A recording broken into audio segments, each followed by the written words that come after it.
இன்றைக்கான ஜும்மா விலாக் பார்த்துடலாமா? இன்றைக்கி அவுட்ஃபிட் இது தான். நானும் சஃப்ரினும் ஒரே மாதிரி அவுட்ஃபிட் போட்டிருந்தோம்.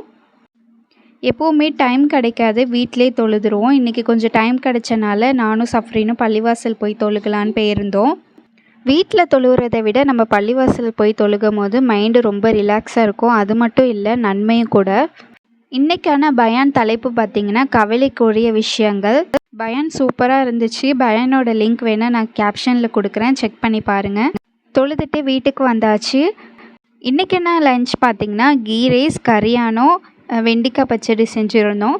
சாப்பிட்டுட்டு அஸ்லி டிவியில் ரைம்ஸ் பார்த்துட்டு டான்ஸ் ஆடிட்டு இருந்தா, என்ஜாய் பண்ணிகிட்டு இருந்தா. பார்க்க நல்லா இருந்துச்சு.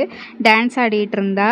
அவளை நான் கொஞ்சம் நேரம் வீடியோ எடுத்துகிட்டு அப்புறம் கொல்லையில் பார்த்திங்கன்னா 3 பூனை வந்துச்சு ஒரே டைமில். க்யூட்டாக இருந்துச்சு பார்க்கவே. அஸ்லி ரொம்ப பார்த்து என்ஜாய் பண்ணா. அவ்வளோதான். இந்த விலாக் பிடிச்சிருந்தா லைக் பண்ணுங்கள், சப்ஸ்கிரைப் பண்ணிடுங்க.